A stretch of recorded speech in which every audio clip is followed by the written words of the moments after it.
Hello and welcome. This is another episode of What a Relief podcast with me, your host, Andre Bright, and I'm here with another fantastic guest. And just to give you an intro, we met sometime last year, and ever since, it's just been wicked knowing him. He's the founder of Launch 7 and TechRick, TechRick. and that's right, which is an exciting program for pre-startups and startups that focus on developing entrepreneurs. Graduate from Goldsmith University, University of London, with a computer science degree. He's transitioned after taking voluntary redundancy from Cantor Operations, one of the largest market research firms, I understand. He's got photography and videography production business. He's passionate about work with startups on a lot of the time, which a lot of the conversations we have together around that. He's even done work with BPP University, University of West London, and University of Sierra Leone in West Africa, which is where I'm from.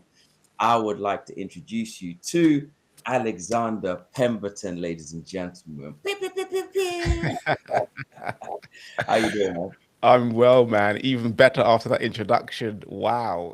Listen, I I'm trying sound to like come someone in. important. Hey, listen, you are, bro. You are. You're doing big things. And I remember because we met at an event which was, what was it for hair, right? I think. Yeah. And we were like one of the few gentlemen in there, Yeah. and we just got talking at the end of the session. We realized there was a connection with Sierra Leone, your supporting of startups, etc. And we just got talking, swap numbers, and we've been in touch ever since. Yeah. I mean, that day was interesting because I just mentioned that I just got back from Sierra Leone and you turned around and you're like, I'm from Sierra Leone. Yep. And I feel like since I went to Sierra Leone, everyone's from Sierra Leone. I'm like, where were you before? Yeah, we do that. Honestly, Sierra Leoneans are not like the Ghanaians or Nigerians, for example. We don't sing and rave, but we're there. Mm, We just quiet, saffle, as we say back home. okay. But this Yeah. is What a Relief podcast, and obviously the whole conversation that we're doing here is about stress. And one of the reasons why I wanted to speak to you specifically is I feel like the entrepreneurial journey has its own stresses, Mm, that those who are working full-time employment are just a different set of stresses. And it would be great to hear a little bit about that. And I know you obviously support startups as well. And I feel like that startup journey is a unique cocktail mm, of taking risk, taking sometimes a lot of these people who start businesses are often going against advice from other people, and they believe in something so passionately that they're willing to put themselves out there as the person to make a difference, which can put themselves in the line of other kinds of stresses. So I guess my first question for you, maybe if we can start with you as an individual, maybe thinking about the milestones that you've come across so far that have been the most stressful. How does stress show up for Alexander? oh, waxing off a pack of digestive biscuits, I chocolate love digestive biscuits. Yeah. Yeah. There's a few things that I've recognized actually. Mm, Um, so while I was at university, like that can be quite stressful. mm, I had an afro, massive afro, love it. and I found like a knot, right? There was just one like what do you call it? Yeah, just like a knot in one hair. Mm, And I think found some like a split end as well. So I started plucking it. But then after a while, I was just always on this spot. It was just like a habit for my mm, hand to go there. And then after a little, there's like a little, it wasn't a massive patch, but it was enough for me to recognize actually that there's some hair loss here. It right. just came from that habit of whenever I'm sitting down thinking about the coursework and all that kind of stuff, I'm like hair. Now, I don't have as much hair as I did at university, but I've got more down here. Right. So when I'm thinking, I'm Mm, doing this, but also when I'm stressed, I'm looking for these split ends and these knots. right. And just a couple of months ago, I realized that there was less hair on this side, on this side. I'm like, oh my goodness. Mm, And I didn't realize it until I'm just like, actually, what's going on here? So that's one thing. It's not like literally I'm pulling my hair out, but I am pulling my hair out, right? mm, Um, Definitely the digestive things. I mean, it's still a treat for me, right. but like three or four in one go. that's kind of normal. But Mm, if it's just like yum, yum, yum, yum, so that's something that's there as well. I think for me, when I'm stressed, I'm a little bit agitated, but I'm mm, also sort of shut off as well. So one mm, word answers, thank you, good, whatever. I'm not particularly aggressive mm, or violent, but I can just be a little bit shut off. mm, mm. And one thing that I've recognized, so my mentor told me this the other day. He says, you need to recognize when you need a break and factoring that, recognize that you need a break every 2 weeks, 3 weeks, a month, whatever it is, Mm. factor in that time that actually every month at the end of the month, there's 2 days off, 1 day off, whatever it is, or every week it's a half day, whatever it is, and factor that in. Since he's told me that, I've done it a few times, not every week or every month or every year, but I've done it a few times and it saves me. So you've not asked about the solution yet, but when I don't do these things, so there's another thing, right? Because I'm quite creative, I need to do at least one or two creative things in a month for me to feel like myself, right? Mm. I've retired from photography, so I don't do it as much unless I really like the person that's asking me to do it. Mhm. And but if I do some photography or a little bit of graphic design or something video wise, then I feel like myself. I also need to I need to fix something a couple of times in a month. So Mm. that might be, I don't know, anything. My wife can just tell me to do something and that's I'm fixing something. Mm. When I don't do those things, I don't go to the gym, I'm not being a little bit creative. It doesn't have to be like a huge project, and I'm not fixing something physical, I tend to feel a little bit more stressed. Right. Right. So recognizing that has really, really helped me. But to be honest, or should say to be open, Mm. I don't always do those things. Right. Yeah. Even though I might factor in, it's like, yeah, creative time or whatever. So it's like, yeah. I need to get back to these 5 emails actually. And that's really, really important.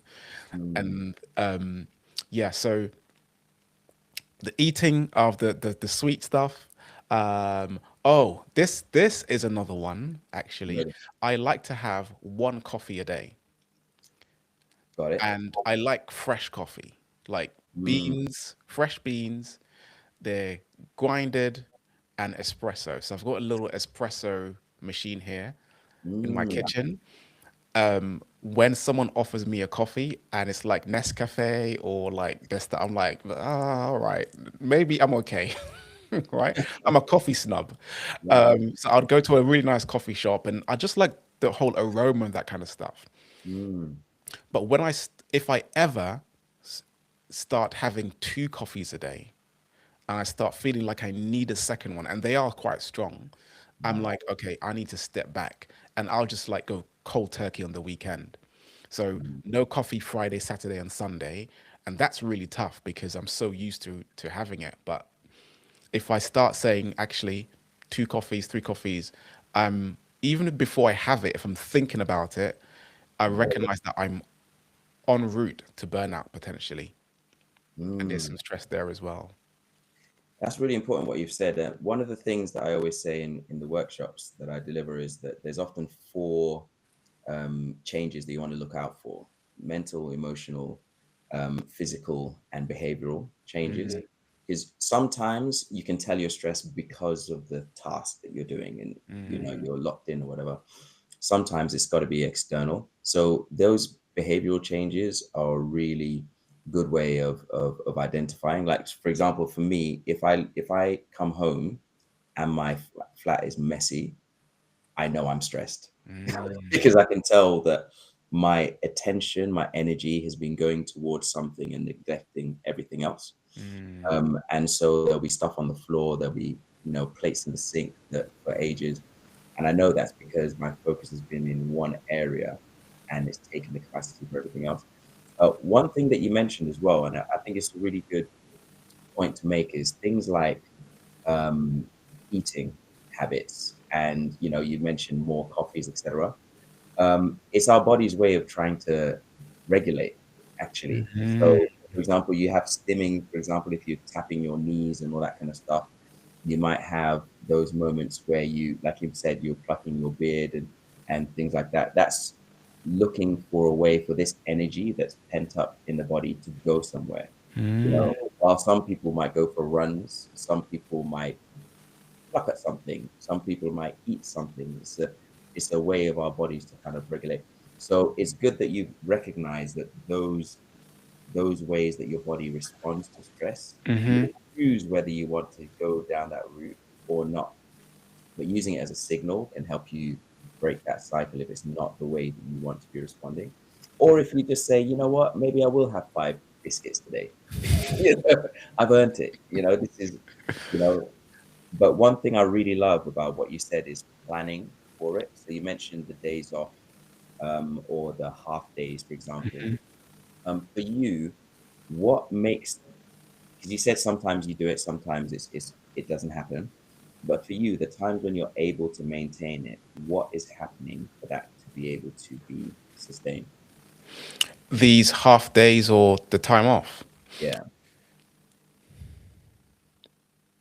I think planning it in. So my wife and I, we do something every Monday morning. We have like a morning date. We just go for breakfast. I love it. There's a few breakfast spots that we go to, not too far from where we live. So we go there, and then my work week starts around 12 o'clock, 1 o'clock, Mm, and there was one point where she was going to be busy. She was going to do something, and I was going to do something as well. So we missed that day, and okay. I was grumpy for like up until at least Thursday.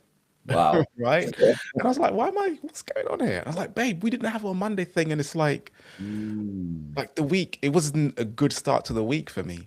right. Right? Um, so I think factoring it in, but then having a companion who recognizes, Mm, yeah, having that recognizes that I might be going through something like there's 2 days away from me being, stressed or whatever. mm. That's really, really important. I think that's been a really good thing as well.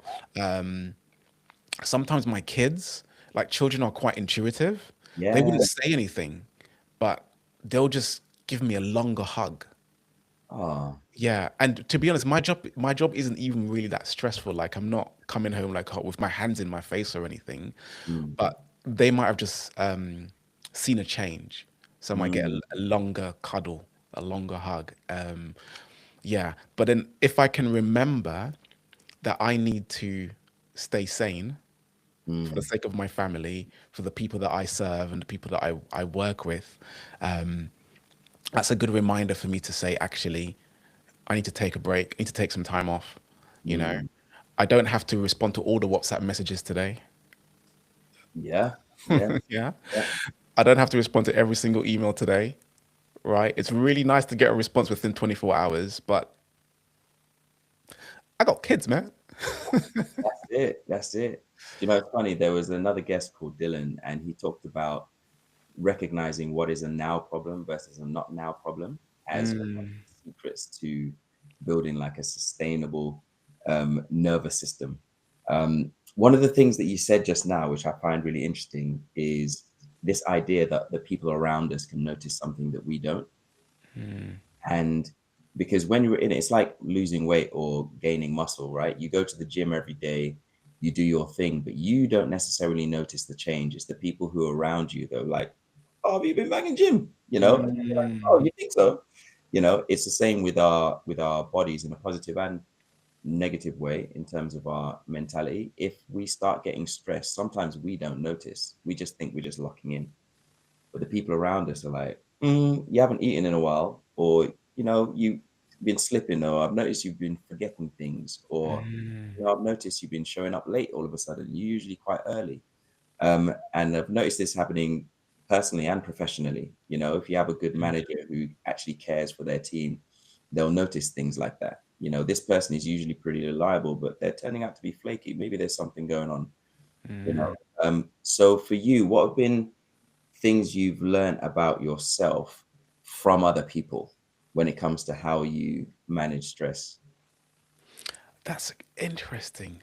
And I don't think I've paid attention to it, to be honest. Mm, Yeah, I don't think I've paid attention to it.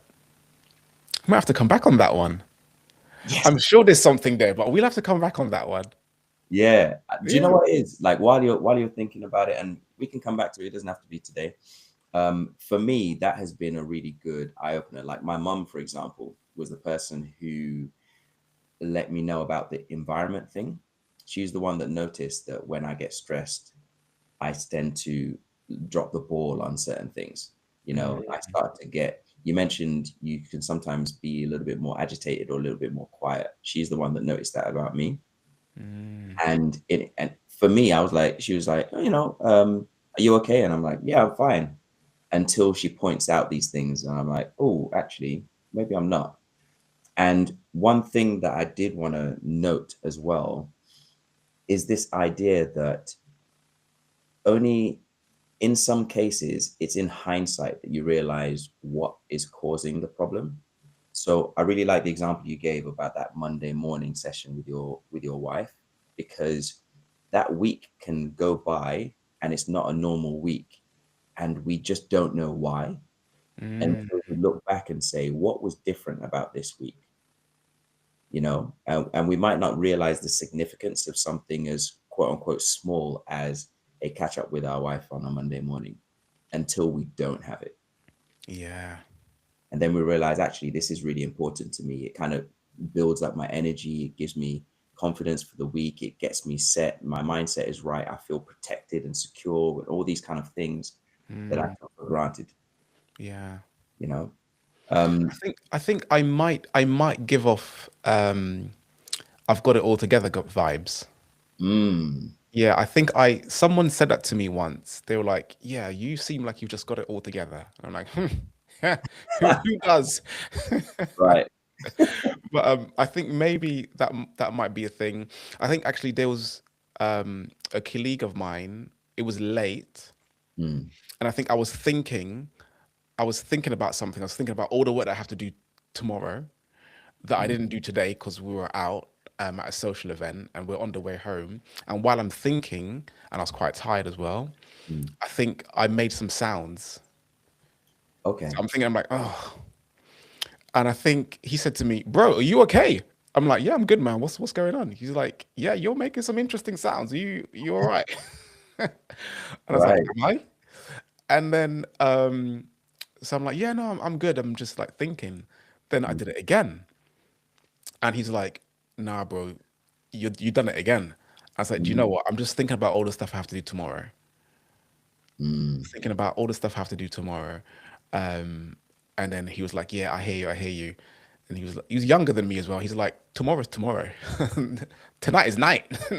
Now we mm, party." I don't know what it was. But I think that's something that I didn't recognize that I did. mm. Yeah, and actually with the eating thing, I a few years ago, I had a packet of Snickers.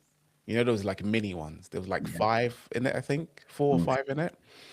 And it was maybe 10 at night. I was working on a website, and I was working on a video. There's a few projects that were coming towards a close, and I was trying to, make them perfect.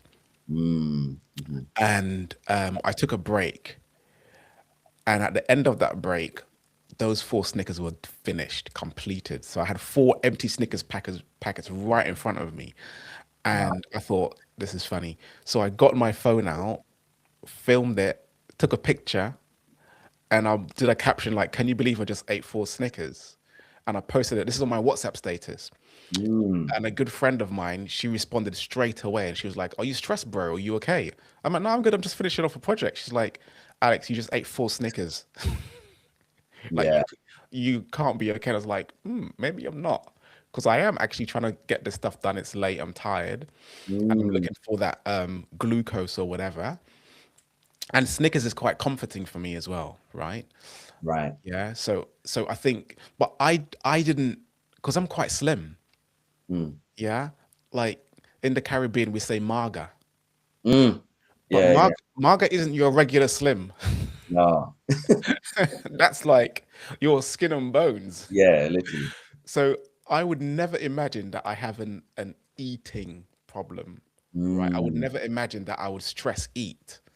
But Mm, actually, um, you know, downing a whole bunch of sugar, mm, that's probably a result of stress, which I recognized in that moment. mm, Yeah, so it's interesting because even while I'm talking to you and you're asking me these questions, like you're obviously a phenomenal coach, right? thank you. Um, but you're asking me these questions and I'm reflecting and I'm thinking about what have I done Mm, previously, and more importantly, what have I missed?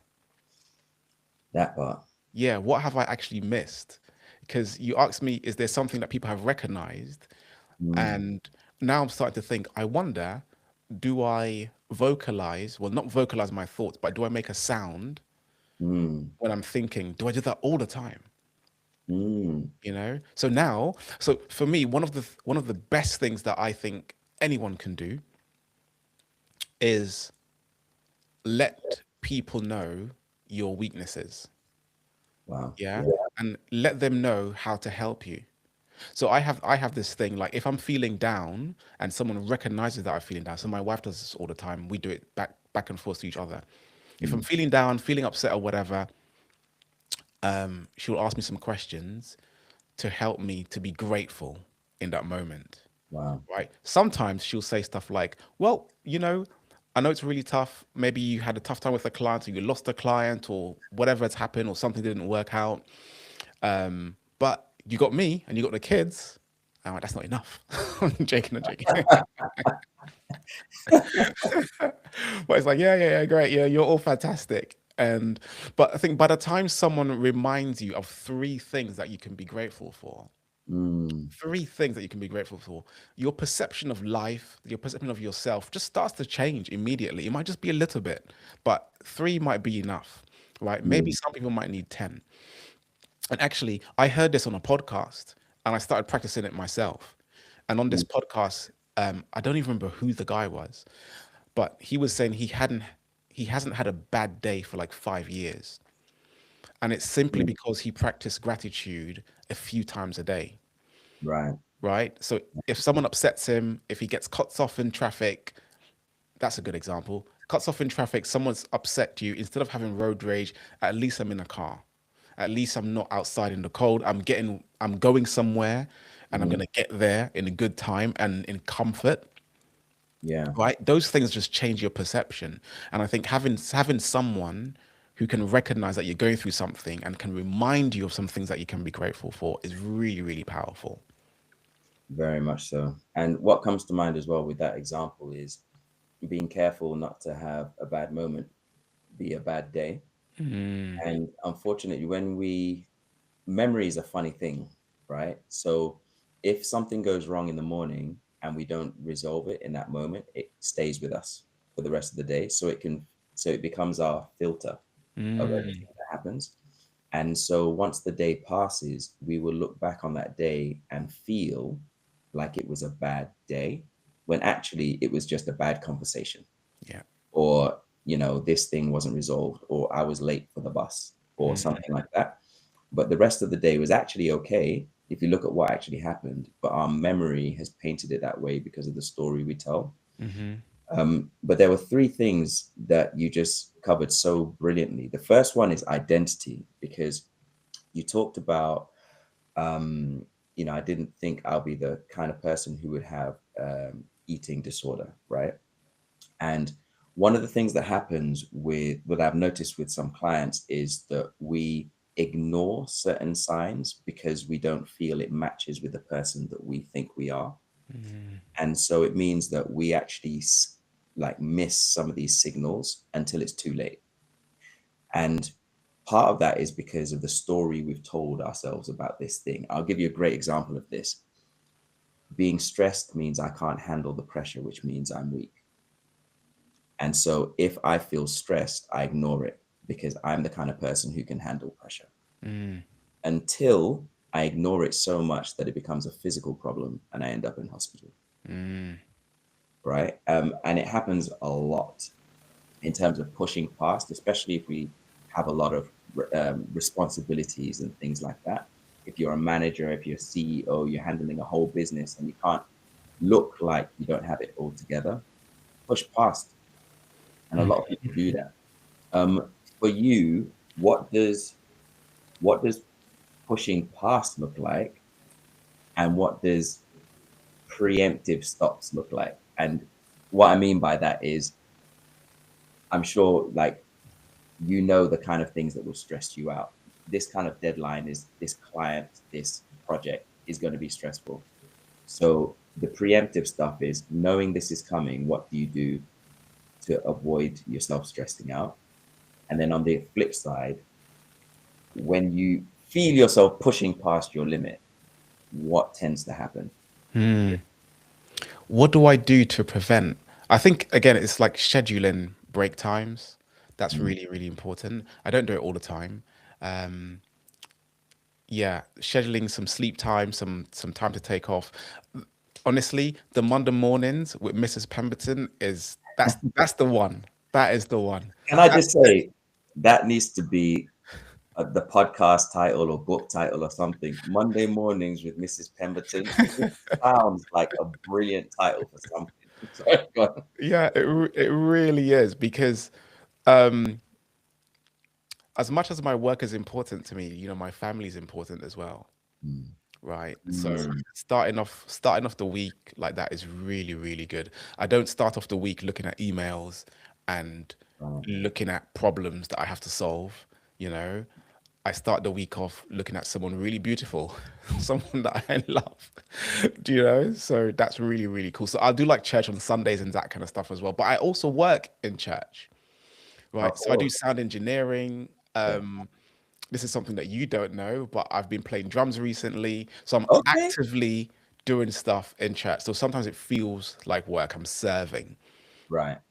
So Right. it's like I'm working on the Sabbath or I'm working, right, as a Mm. church worker. So Mondays, mornings, it's just so refreshing. I don't have to get up. I don't have a deadline. Mm. My calendar, no one can book in a meeting with you on Monday mornings. My Right. VA doesn't message me until Monday afternoon, Love it. right? So all of that stuff really, really helps. But I think for me at the moment, Monday is really, really important. Mm. Mm. That's really, really important. And that just sets everything up for me. There may be something else that I could do, open to your suggestions, to look out for, obviously. But I think Monday really, really works. I think as well, Wednesdays, halfway through the week, Mm. it's a little bit slow for me. Got you. Yeah, Yeah. a little Oh. bit slow for me on Wednesdays. Yeah. The other thing I do as well, which really helps, is I plan my day. So Mm. today, here's the top three things that I need to do. Here's the number one thing that I need to do today. If I do this at the end of today, I'll feel successful. And also, in terms of my business, I know that I'll move things forward. Mm. That's really, really helpful. Sometimes, if I don't do that, I just feel like I've got loads of stuff to do. Yeah. And I also plan the week. I don't plan the month as much as I should, but I plan the week Mm. on a Sunday or on a Friday as the last thing. Oh, that's a good Yeah. shot. So next week, here's what needs to be done.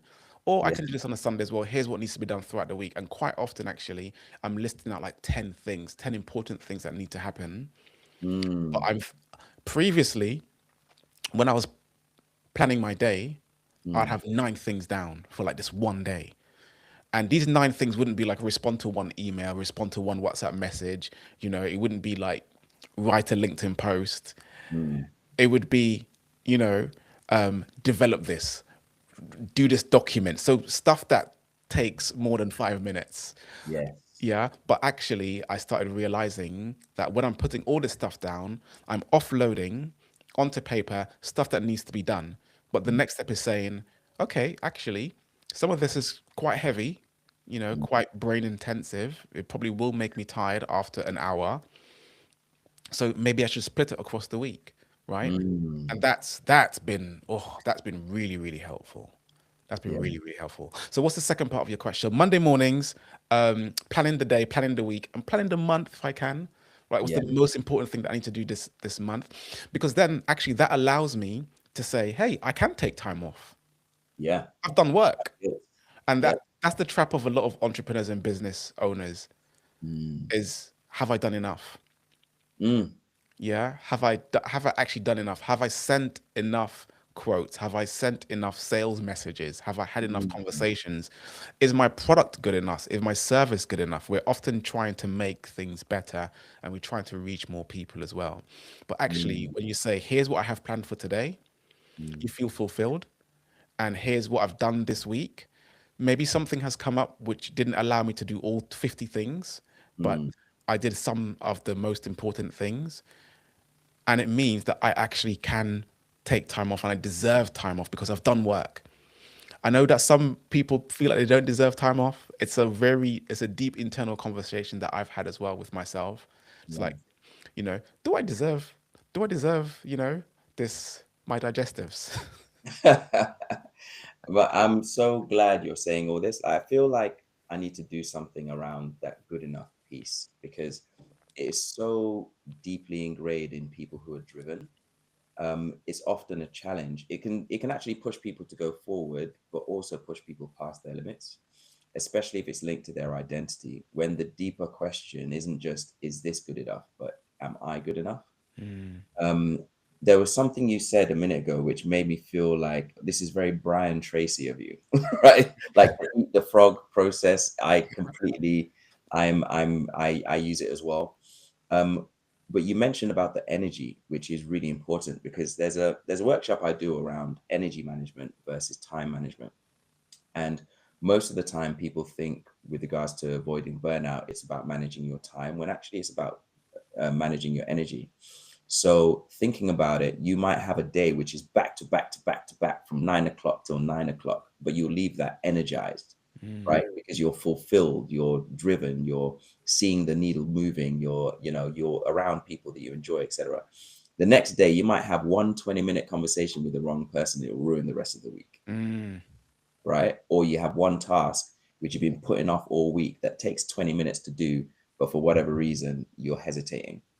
So it's often energy management as well. So mm, as well as the thinking about the priority, what is important, and I think things like the Eisenhower matrix are really good at this, um, looking at what's important versus what's urgent, mhm, but then also thinking about what am I putting off, because often that can be something that's in the back of your mind that's sapping you of energy, mm, and sometimes it's just getting rid of it. Like I might take a week not managing my room, mm, and I just put a timer on for half an hour and it's done. And then I feel this burst of energy to do all these other things, mm. which can often be another. You ask for what else you can think about. That can be another thing. Like what are the things that I'm putting off, avoiding? What are the things I'm scared to do? What are the things that I'm skirting around but actually do need to be done, and tackling Mm, those as well, so that you have capacity for these other things, mm. because often it can take away your efficiency in the things that you are doing, Yeah. because it's like having this huge monster hanging over your head and you're constantly looking behind you. um and the last thing I wanted to say, you mentioned what were the other things, is that point, and I know you mentioned it a while ago, so I'm bringing you and the audience's memory back to this, but showing people how to help you, Mm, that right there, I need to spend time on, because that is something that there's so many points in that, right? The first of all is acknowledging you need help, mm, right? And that can bring up a lot of things for people. We mentioned, if you're the kind of person who is the go-to person, if you're the manager, if you're CEO, if you're the leader in the household, there's a lot of ideas around what kind of person needs help. And if that's not a good story to tell yourself, you might avoid even admitting to yourself, never mind anyone else, that help is required. mhm, But then once you receive help, is it the help you need? And if it's not, being humble enough to say, listen, I know you're doing this and I really appreciate it because it means that you care, but this is what I need at the moment. mm, And the reason why I'm saying this is so important is, and I mentioned this before on the podcast, I had a relationship which really opened my eyes once, because she said, what do you need? And it was in that moment I realized I hadn't asked myself that question in such a mhm, long time that I didn't know. So for you, what tends to be, um, what do you tend to need like you mentioned about showing her how to show up for you. In what ways do you like to be shown up for? Do you know what? This reminds me of like love languages. Yeah, Right? yeah. If my love language is gifts, Mm, then I'm probably gonna give gifts because that's just what's natural to me, right? But actually, my name Alexander means helper of men or mm, defender of men. It's Greek, so it's not just men; it's humans, right? It's right. mankind. Um, I'm the helper, Mm, right? I'm the defender. I'm the one who helps, and I'm the one who defends. Like mm, that's what I do. So if someone calls my name Alexander, or they shorten it and call it Alex, some people call me Lex. There's a couple of friends who call me Al for some reason. I mean, that's just way too far, but right. it's okay. But yeah, but if someone says Alex or Alexander, they're actually calling for help. They're saying, "Help me." It's in my name. Mm, mm, So and it's really important to, if you're listening, you're about to have kids, just be careful what you name your children. Some names sound really cool, but the meaning behind them, you might not want to name your child that. So look into that. Anyway, this is parenting advice. Um, but I love it. yeah, so actually, I'm the helper. And how do I help? Like, I really encourage people. And it's not encouragement like, oh, yeah, yeah, you look good, you're good, you can do this, you can do it, mate, go for it. It's Mm, like, here's 5 reasons why I believe that you should do this now. And here's 5 reasons that there's evidence that you are great. And I go in.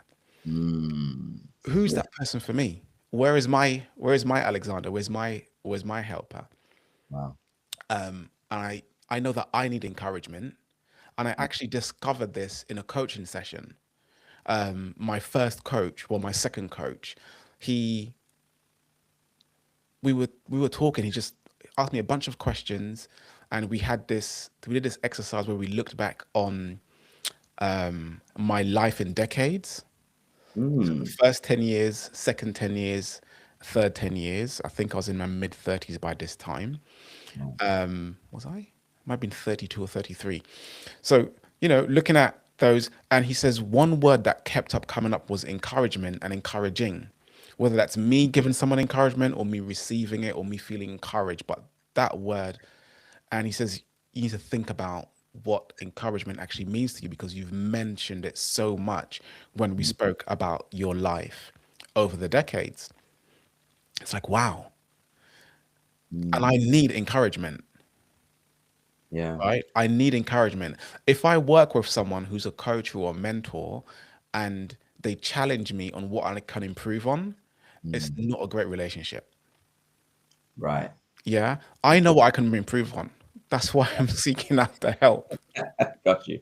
Do you know? I have a level of self awareness. There's some things that I might not recognize, which is obviously fair. Mm, But um, actually, when I work with someone, I need them to make me feel like I'm a superhero and I can do you know, however we get there could be questionable, right? It could be motivational pumping, or it could be helping me come to some sort of realization, right? It's mm, it's fair. But at the end of it, I recognize that I need to feel like, yeah, I got this. Because when I feel discouraged, it's because I feel like I haven't got this for mm, whatever the reason is.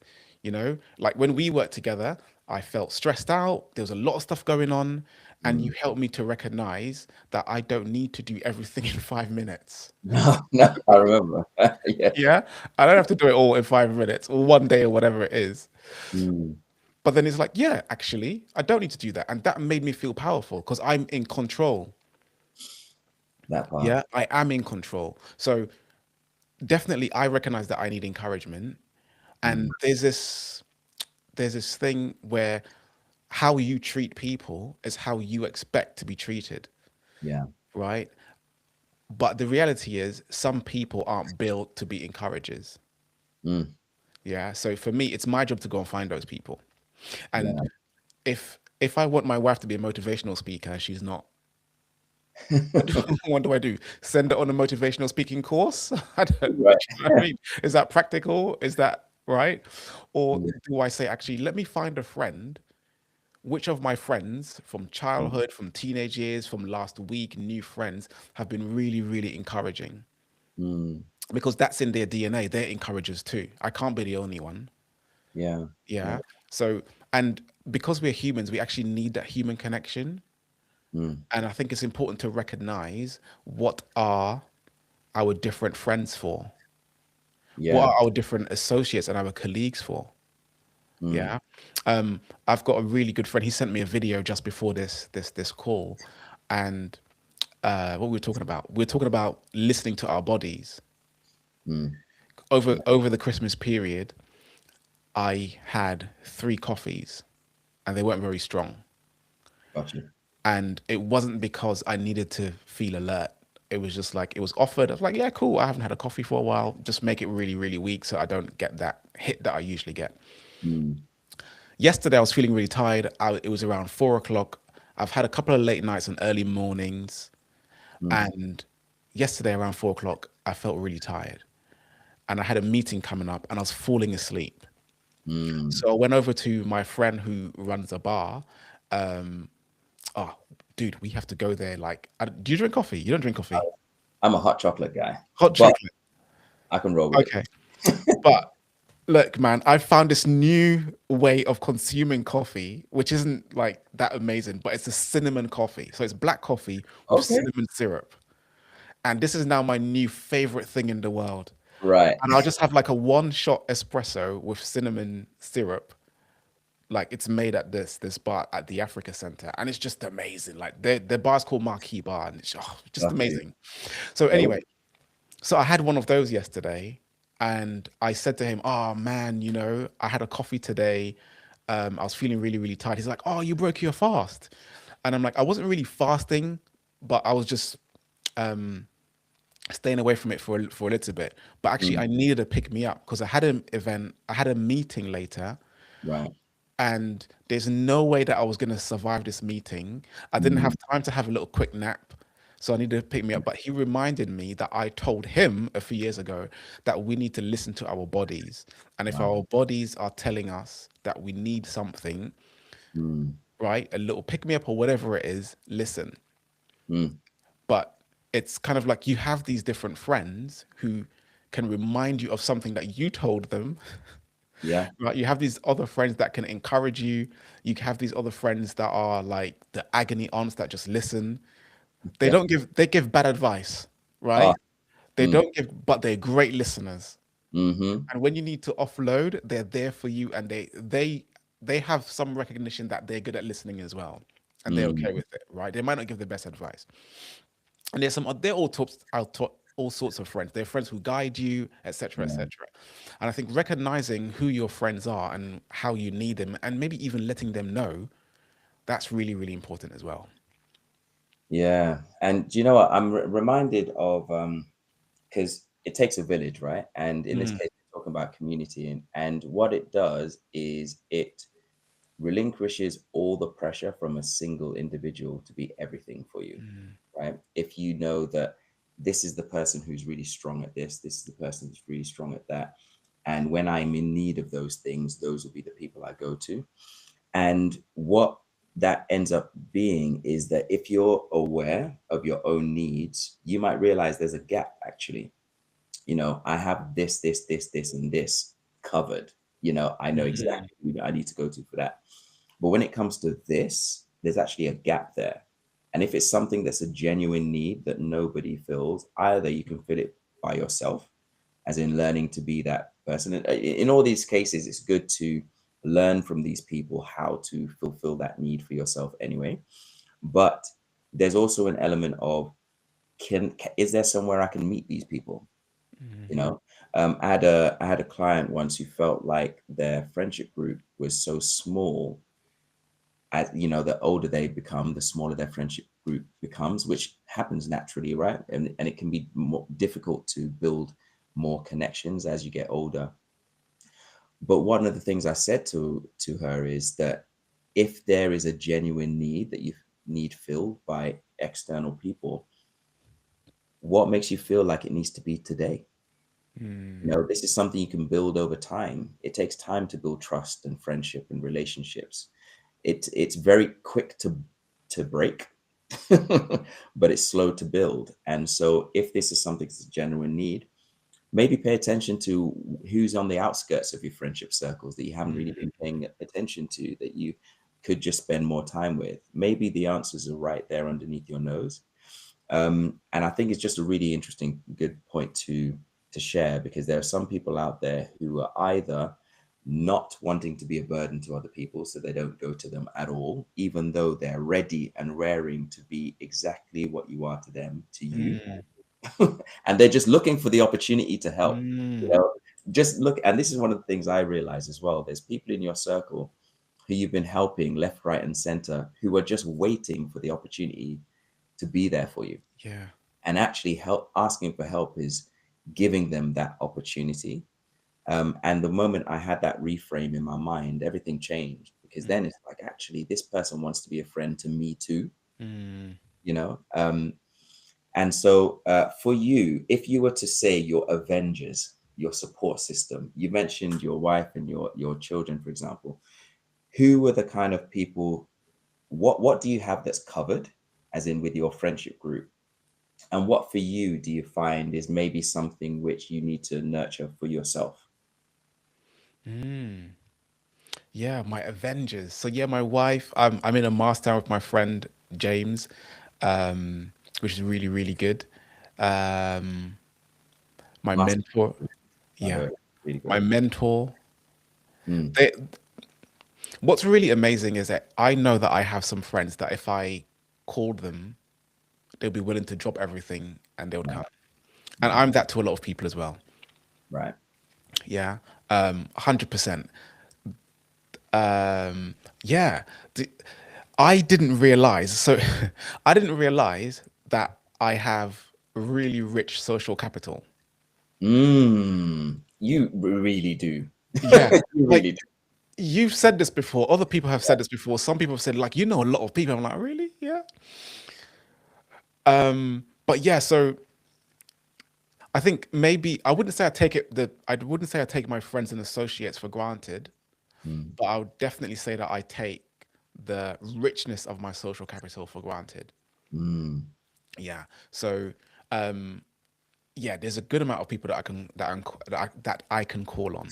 Like mm, some of my mm. clients, some who are younger than me, who are older than me, they're like Alexander, Mr. Pemberton, you need to do this. You need to do more of this, Yeah. right? And I have a that relationship is I'm your guide, I'm your mentor, yeah, I'm your coach. But when the person that you're mentoring or you're guiding comes back to you and they say, you need to do this, that, and the other, Mm, it's like recognize that you're their hero. Yeah, in mm. many cases, you're their hero and they want their hero to thrive, do well, and be well. Yeah. It reminds me of I'm not sure. Oh, which one was it? Was it Superman or Spider-Man? I don't know. One of the I think it was a Marvel or DC one. Mm, I'm not even really sure. But one of these superheroes, they became weak, mm, and the people that they had been protecting, the people had mm. been protecting for many years, all this time, when they were weak and they couldn't do anything, the people of the city came and helped them. Wow.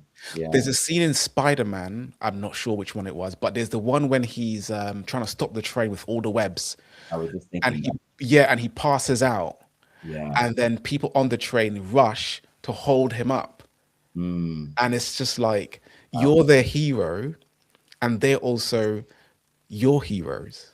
Mm, Yeah. mm. So like, yeah, this thing about the Avengers is really, really cool. I need to write down my Avenger list, man. I'm telling you. That's a really good one. Yeah. And the thing is, like the Avengers, you can call on them anytime, right? Like you Mm, said. That thing you mentioned about the reverse hero thing, or the, I guess, the two-way hero thing, is so important, because it really does reframe a lot of what we do, because we don't realize who we're heroes to mm, often. Like I feel like there's a lot of people who I work with who tend to be the givers. They're the ones who are highly driven, deeply responsible, is how I call them, right? And they're constantly thinking outwards, Mm, and they're paying attention to other people's needs, and they don't realize how much they're, like you mentioned, the social capital. If you think about capital, it's like a bank. mm, They've been depositing into these banks consistently for decades mm, without any withdrawal, and it's just building this wealth, mm, right? And so it can, what one thing I've noticed actually on the other end of this is when that person finally reaches out to make some kind of withdrawal, they can almost be overwhelmed mm, by what they get in return, and they don't know what to do with it because they don't know how to handle being on the receiving end of what they've been giving all that time. mm, And that I found to be a very interesting part of that, being that person for other people, is when you're on the receiving end, can you actually receive? A lot of people self-sabotage, a lot of people hide away, they isolate, they get overwhelmed and be like, oh, actually, no, no, no, it's okay. I'll do it myself, yeah. and we kind of do ourselves a disservice in that. But what it feels to be filled is something that the people who care about us the most want us to experience in the same way as we do for them. But Mm.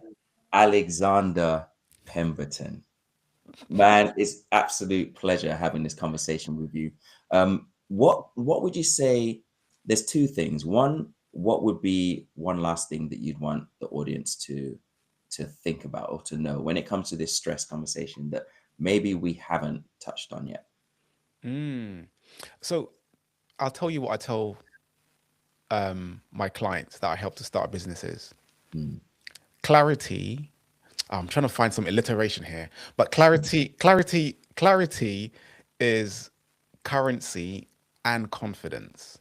mm, Right? Got my alliteration. Yes. come on So now. clarity is currency and confidence. What do I mean by that? If you're clear on who you are as an individual, what you want to do, what you need, and who Mm, you need, why you need it, even the who, what, where's, and whys, when yeah. you need it, and how you need it. All of these things will shape us to be a better person for Mm, ourselves and for others if we need to be. So I would say an important thing is to get clarity on who you are. mm, So one of the exercises that we do first before we start talking about a business idea, before we start talking about marketing, is mm. it's really, really simple. It's a personal SWOT analysis, Nice. Yeah. right? So big companies, you've worked in some cool companies, you're part of like all sorts of stuff. SWOT analysis has been around for so many years. Mm, Massive companies do it, but we've never assessed ourselves. What mm, are my strengths? What are my weaknesses? What opportunities are ahead of me? And what can threaten my success? What can threaten my livelihood? What can threaten my life? yeah. It's a really, really simple self-awareness tool. And I give that away for free. Like I would say, go and do a SWOT analysis. It's so simple. But sometimes we take people through it. And I often say that if you look at your strengths, what you're good at, that's fantastic. A little bit of an ego boost. But if we look at your weaknesses, it's not necessarily something that should make you feel like you're weak or you're not good. It's Mm, more of actually, I'm not good at this or these three things. Who within my circle can help me with this? yeah. I could either go and learn how to do something, like, for example, I'm not an accountant. Mm, Right, I'm not good with taxes and all that kind of stuff. I've not studied it like other people have, mm, and actually I'm an ideas guy more than I am a numbers guy.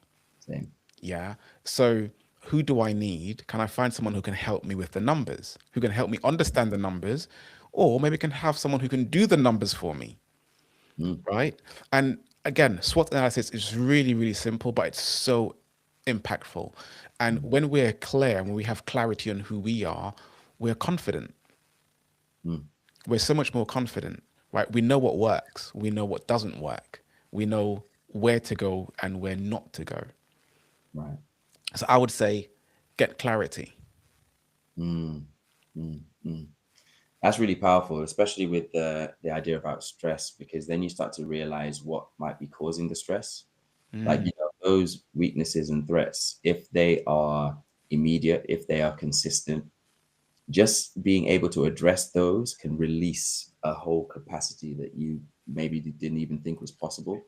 And I yeah. think I love what you said about you don't have to necessarily be the person to fix, quote unquote, the weakness. Hmm. Because if it's something where it's something you're just not good at, but someone else in your team, your network is, then it means that you can take it off your plate completely. And Exactly. then a lot of those things that we consider to be weaknesses are probably strengths to somebody else, which in Mm, itself is an opportunity. yeah. So it can help build that village, build that Yeah. community. You know. Yeah.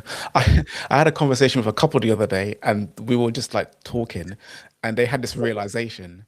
They're both neurodivergent Mm, and they were like, that's why we're struggling with this because we're both like it's hard and they went from a place of you're not doing this well, mm, you're causing us problems to whoa, this is just how we are. yeah. And that was, you could see this realization and this release just in that conversation. Mm, And I think definitely as well in terms of just knowing who you are. I can say to you, look, we're having this conversation because X, Y, Z, and you've recognized that I've got a strength here. I'm good at this, but mm, I'm not so good at this. I'm not so good at this element. Maybe I seem like the perfect person that can do everything, but actually I'm not good at this. So then that means your expectation of me to do something that I'm not good at, just isn't there anymore. mm, Right? I've told people to do this when they're going into meetings, right? They've got a job, they've got their colleagues around them, and the colleagues expect them to know how to use Excel, mm, right? I've been in this role for 5 years. This is how we do things here, right? You're a new team member, learn the ropes. Fine. mm, That's an okay thing to say in some situations. But if I go in as the new person to the team and I say, hey, I'm a really great communicator, mm, right? I'm good at four other things. mm, But when it comes to Excel, when it comes to something else, I'm not good mm, at project management. So there might be some times when stuff needs to get completed and I might struggle with it because I have the mind of a communicator. I don't mm, have the mind of an organizer. mm. Yeah. Yeah. So, and again, if you're, yeah, that means that someone can't be upset with me when Mm, I mess up an Excel spreadsheet mm, because I told you before I'm not good at it, right? And then that way they can say, actually, I remember he's not good at Excel spreadsheet, so let me make sure I tell this person what needs to be done, mm. right? So that could actually prevent stress. Yeah. Because if I know that I'm not good at something, I can remind you of it and say, "Hey, we're about to do this thing. Remember, I'm not. This isn't my strong area, Mm, right?" And then you can say, "Actually, no, don't worry about it. That's all good." So now I'm not stressed out about doing this activity because yeah. you'll give me permission to not be stressed Mm, and not think that I need to solve everything. And then you're not going to be upset with me for not being able to do this thing properly because you're fully aware that I'm not good at it. So it saved both of us a little bit of stress, a little bit of aggravation towards each other as well. I think that's going to help a lot of people, because there's a lot of people suffering in silence who, whether it's pride, whether it's shame, whether it's whatever it is, doubt or um, self-esteem, whatever it is, are afraid to say their weaknesses to other Mm, people and don't realize that by not doing that, you're actually causing more problems down the road. mm-hmm, And so I'm really glad you mentioned that as a practical thing, you know. And one of the things that I found, especially from doing work with teams and companies, is this concept of psychological safety being probably the most impactful thing you can do to prevent burnout mm, within an organization, within relationships. Can people be honest and open Mm, Both of them. Yeah, I think earlier on you said honest and then you corrected yourself to be open, right? mm, Both of them, right? Can they be honest and open about what their challenges are? Because if they can't, there's no psychological safety. Are they scared of losing their job or losing the opportunity as a result? Do they feel mm, like they won't be seen or respected as a result? If any of those things happen, which means that they're going to keep quiet, it means that the company suffers mhm. because it's going to come out in different ways. Alexander, it's been amazing. How can people get in touch with you? Yeah, I'm on LinkedIn. If you search Alexander Pemberton in Google, something's going to come up. Uh, Google him. yeah, Love I'm it. on LinkedIn. You can find some stuff on YouTube. I'm not too active on YouTube at the moment, but Man, definitely you can reach me on LinkedIn. Um, if you search Launch Seven as well, you'll be able to see some of the stuff that I'm doing there. We do a monthly webinar called How to Start a Business, which is really really cool. Yeah, Google Alexander Pemberton. Something will come up. I'm not the painter. There's a painter. There's a painter. No, the painter is Alex Pemberton, actually. There's a right. painter. When I used to put in Alex Pemberton before, there'll be like all this painting coming up, and I'm like, is this a sign? Should I be a painter? It's like something's going. I love it. So full name him always. Yeah. Full, Right. if you're looking for me, it's full name. That's it. Absolutely love it. Alexander, thank you so much, man. It's been exactly what I thought this conversation would be and so many insights. I appreciate you, bro. Yeah. Thank you for having me on. It's always so good to conversate with you. Is that a real word yet? Is that in a dictionary? We're going to make it a real if it's not already. It's always good to have a conversation with you. And thank you for sharing your platform and all of your experiences as well. I've learned something today. I've learned a few things today, so I really, really appreciate that. Amazing. Thank you, bro. Bam. Okay, boom, done. We've actually gone over. It's like an hour conversation. Mm, But so what we can do is maybe do the outro now, and okay. then afterwards I'll stop the intro, sorry, now, and then I'll Mm, stop the recording, and it takes a couple of minutes to upload and everything. okay. So what I would love you to say is, hey, this is Alexander Pemberton on the Water Relief podcast with Andre. We talked about one, two, three. I hope you enjoy the show. Okay. What a relief podcast. That's it. What did we speak about?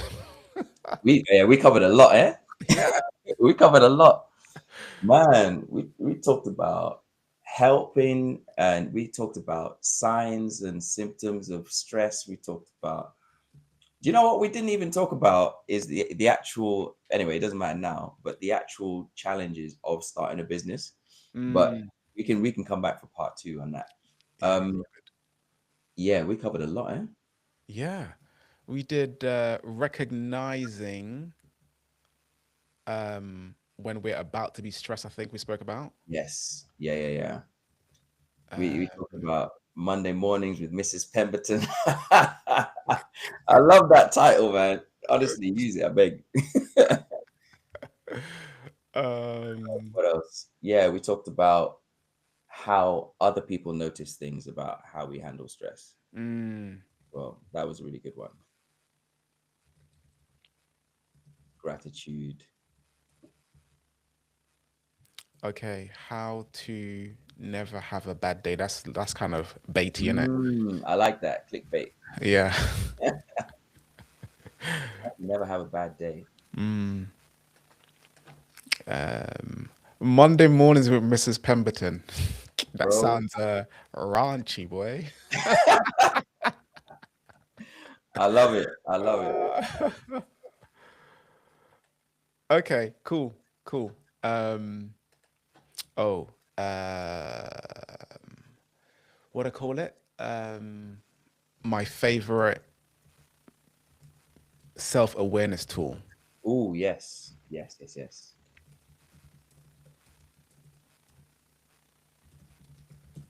Cool. That's four things. Cool. Yeah, as many as you like. Yeah. So the podcast is called What a Relief. Yes. Yes, Let indeed. me do this and put up there. So I'll say this is Alexander. Tell me what to say again. So this is Alexander Pemberton on Hmm. the Water Relief podcast with Andre Bright. We just spoke about 1, 2, 3, 4. I hope you enjoy the show. Okay, cool. Nice. I don't know why this is making me nervous. Oh, how exciting! It means you care. What a Relief podcast with Andre Bright. We just spoke about. Okay, cool. Recognizing when we're about to be stressed. Monday mornings with Mrs. Pemberton. How to never have a I love bad it. day. And my favorite self-awareness tool. All right, cool. Whenever you're ready. Yeah. Yes. It's Alexander Pemberton, and we. Wait, sorry. Am I saying we just spoke about? Sure. Yeah. Either way, it's Yeah. fun. Yeah. You sure? Yeah, absolutely. Okay. Yes. It's Alexander Pemberton. Just wrapped up an amazing conversation with Andre Bright on the What a Relief podcast.